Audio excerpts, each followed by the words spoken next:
A real estate reality check with mortgage rates starting to go down. So is it a good time to buy? And what about renting?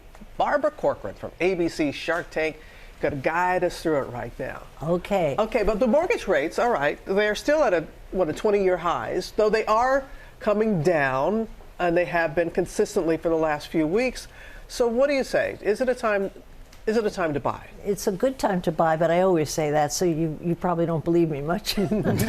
But things aren't going to get any better for home buyers. If interest rates continue to come down, as they will, and everyone's expecting it, prices will go up.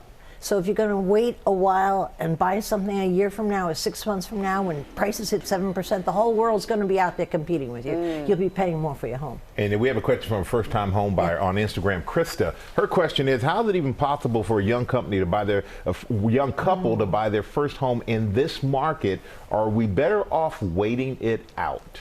Well, starter homes are the worst part. It's the hardest thing to go out and buy a new home if you're just getting started.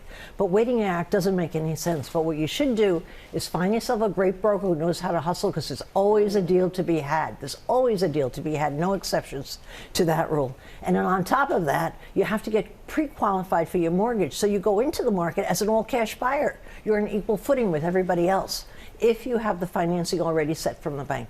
You say that rates are going to continue to come down. How low?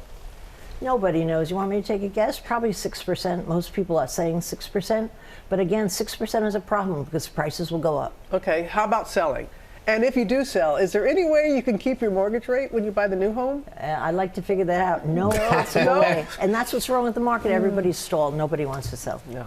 And so what's more important when you're buying a house, the price or the mortgage rate?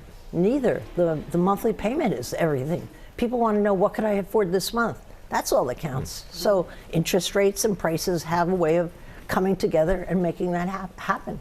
How about the renting side? Where do you see rates going on that? Rents have been great for a year. They've only gone up a tiny bit, and then this next year, no one is expecting them to go up at all.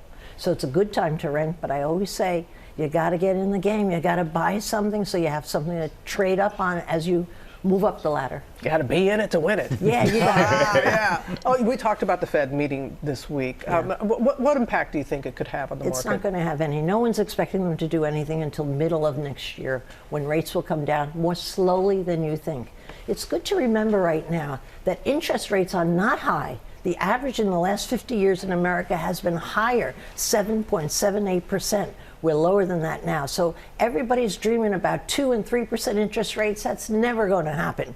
But you've got to appreciate that if you buy now, it's to your advantage. It really is. I think we got spoiled with the 2 and 3%. And here's another question from Instagram. I'm ready to move. Is it smarter to sell my house and buy a new one, or rent out my current home and buy a new one? Well, if they've paid off their mortgage and can get a lot of rent, you're better off holding on to that house and buying a second home, because it becomes a cash machine going forward.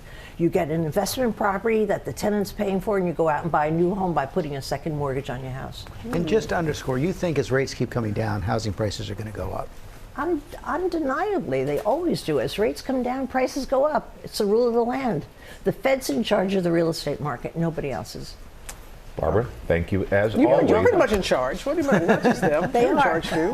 All right, we appreciate you. Thank you so much, Barbara. Well, hey there, GMA fans. Robin Roberts here. Thanks for checking out our YouTube channel. Lots of great stuff here. So go on, click the subscribe button right over here to get more of awesome videos and content from GMA every day, anytime. We thank you for watching, and we'll see you in the morning on GMA.